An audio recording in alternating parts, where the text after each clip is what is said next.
first casualty of war is the truth. And if the American people knew the truth about U.S. interference in Ukraine, they might not be so eager to start World War III. During World War II, Western Ukraine sided with the Nazis. After the war, the CIA helped Ukrainian Nazis evade the Nuremberg trials and began operating with them within the Ukraine.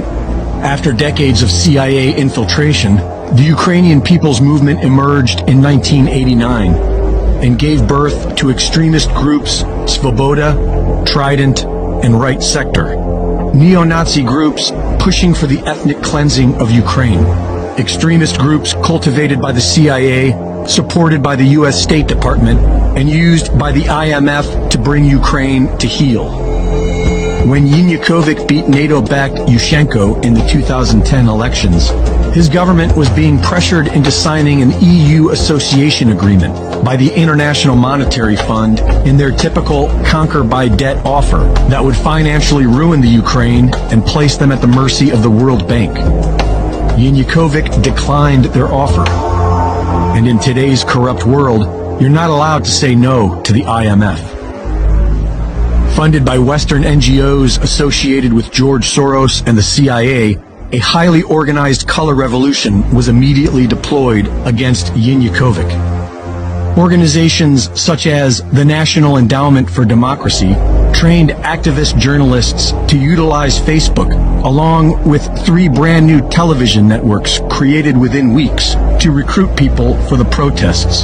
This Western-run media campaign was a huge success. The turnout was massive. The CIA has been orchestrating revolutions their entire career, and the first step to their simple formula is to convince people to take to the streets in peaceful protest. They then use agitators to goad the police into violence, and state-run media to ignite the crowd with emotionally charged reports of sacred victims. On November 30th, 2013, the Ukrainian Chief of Staff, associated closely with the U.S. State Department, ordered the streets to be cleared of protesters for the erection of the annual Christmas tree.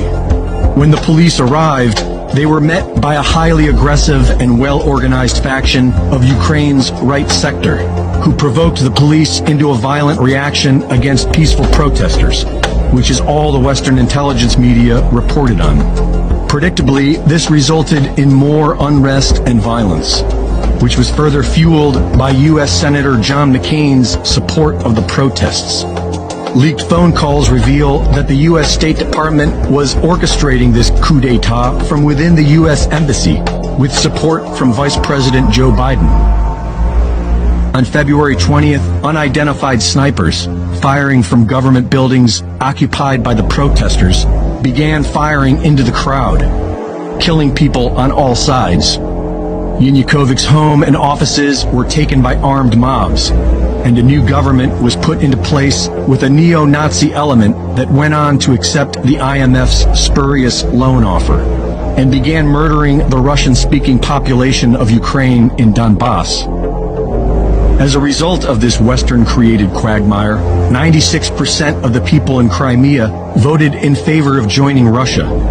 And while the nation celebrated, Western media reported that they were invaded by Russia. Their proof? A Russian military presence which has existed there since 1804. Supporting a criminal war against Russia does not make you a patriot. It makes you a useful idiot of the globalist banking cartel, the very same entities waging war on all of humanity with passports and experimental. A righteous patriot would call out his government for war crimes, and through fraud and deceit, the United States government has been the world's biggest purveyor of war crimes for decades, all in the name of spreading McDonald's, genetically modified foods, and sexual perversions worldwide.